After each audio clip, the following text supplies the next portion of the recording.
How's it going, guys? David Hedge here, House Hedge Gaming. And today, Wizards of the Coast on their weekly MTG provided more information on the Lord of the Rings Tales of Middle Earth Magic the Gathering set releasing in June. Now, yesterday, I did a video taking a look at two cards that were previewed on IGN.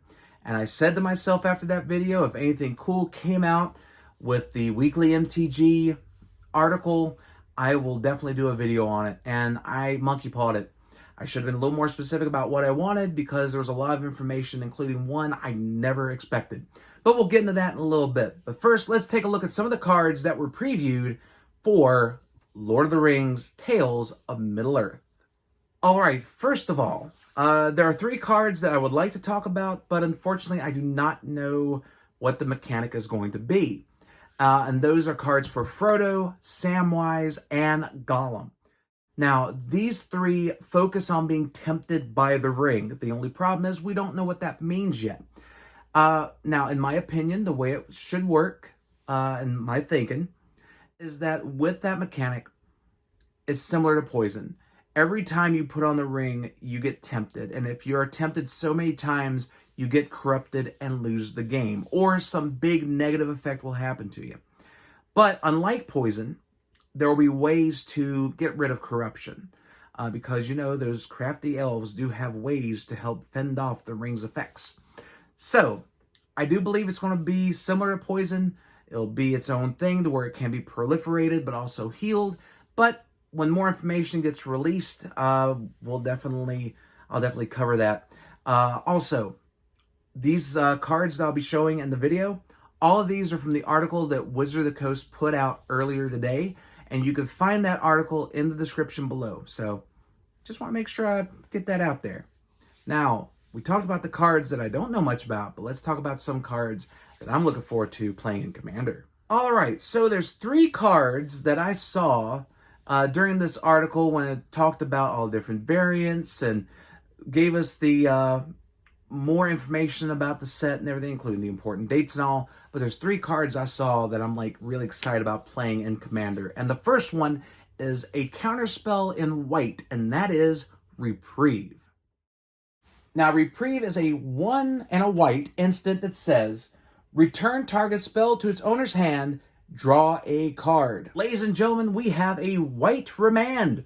We have counter magic that is actually really great. And yes, it is not a hard counter like Counterspell, and it's a soft counter because it returns it to the hand and they could possibly play it next turn. But that one turn that you buy yourself or buy a friend of yours in Commander Pod can definitely mean the world. And plus you get to draw a card that replaces itself for a white and 1. Now, this kind of effect you usually see in blue. But now it's going into white, and who knows where else it might show up. But I am really excited about playing this counterspell, as you could tell, in my EDH decks. Plus, I guarantee that a lot of players of Control in Modern, Vintage, and Legacy are looking at this card, and they are definitely excited about playing Reprieve on a plethora of spells in their next game. All right, the next one is another instant that is a white removal spell, but it is conditional. You have to have a legendary creature involved, and that is You Cannot Pass. Now, for You Cannot Pass, it is one white instant that says, destroy target creature that blocked or was blocked by a legendary creature this turn. Now, imagine if you have a legendary creature out in play, and in Commander, it's not that hard to do. So being able to have a legendary creature that was blocked or has blocked that turn, being able to destroy that creature with 1 white mana. That's not a Swords of Plowshare, so they don't gain a bunch of life, and it's not a Path to Exile where they can get a basic land. This is a really cool removal spell. Now, I don't know if it's going to make a big impact in Constructed. Now, it might because it's in white, so that means cards like Thalia and Linvala they all see play, so they have a pretty good chance of being blocked or were blocked against or blocking. There's blocking involved, and the opponent's creature is going to be dead because of this card. And I truly think that even though this card, it can be good in Modern and the other formats, but in Commander, this thing is an all-star. If you're playing white, chances are you're playing your commander, and if your commander goes because of a bad trade or anything, this is a good way to get some retribution back for your commander and get him back into play next turn. So don't pass up on this one. Plus, I do like the flavor of this, that it involves a legendary creature, because Gandalf the Grey, Gandalf the Wizard, whatever you want to call him, Gandalf is a legendary wizard in the history of fantasy. So being able to have this card in the deck and have your legendary character basically telling your opponent you cannot pass, seems pretty good to me. All right, the last one I'm talking about is a 5-color commander that I guarantee you, though he may not see play in some other formats, he will see play in Commander, and that is Tom Bombadil. Now, for Tom Bombadil, he is one of each color for a legendary creature god bard that says, as long as there are 4 or more lore counters among sagas you control, Tom Bombadil has hexproof and indestructible. And whenever the final chapter ability of a saga you control resolves, reveal cards from the top of your library until you reveal a saga card. Put that card on the battlefield and the rest on the bottom of your library in a random order. This ability triggers only once each turn, and he is a 4/4. Lord Bombadil. He's really good. He is going to be a fun 5-color commander to play, all because you get to focus around sagas. And we all know that sagas involve counters, and that means you can proliferate counters, and you can move counters, and you can do all sorts of cool stuff with them. And being able to trigger sagas once a turn, so that's fine, because you can trigger one on your turn when the natural progression of upkeep and all that happens. But then you can proliferate on your opponent's turn to make your next saga pop off, and then the next saga pop off. And you can have a cool chain of sagas. And there's so many different enchantress effects that let you draw cards, because sagas are enchantments.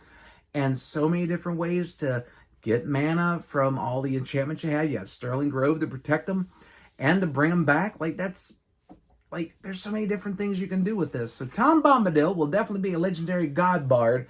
And I promise you that the next time you sit down at a commander table and this is across the table from you, whew, you might be singing the blues after this bard. Trust me. All right, so I talked about the cards I wanted to talk about, and there's plenty more information in the article. Just check it out in the description below. But I want to talk about this card, and you'll see it on the screen real quick. This is the One Ring, but more importantly, this is the 1 of 1, serialized One Ring.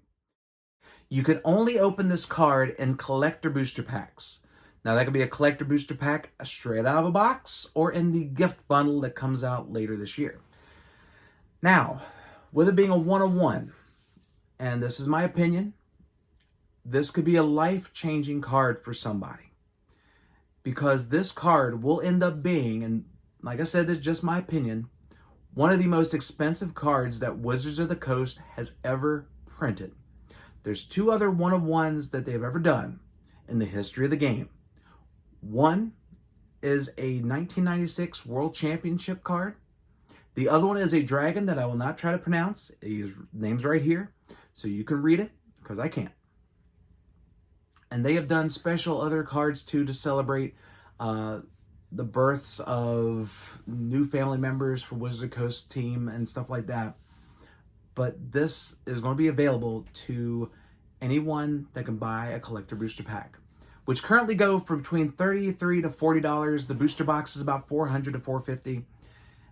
And my question to you is this: what would you do if you open this? Because I guarantee that this will sell for 6 figures. If this goes for anything less than $250,000, I'll be surprised. It's a Magic the Gathering collectible and a Lord of the Rings collectible, and it's a 1 of 1. There will be no other card like this one. So, if I opened it, personally, I would sell it. Immediately, I would sell it, and I would pay off debt. I would make a down payment on a house, because that's how much money that would bring. If it's a store, they should hold on to it for as long as they can, or if they could put it up and display it and have it be a showcase of their store. That might sound cheesy, but somebody might do it.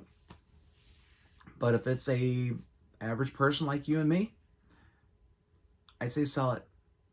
I honestly would. Just sell it.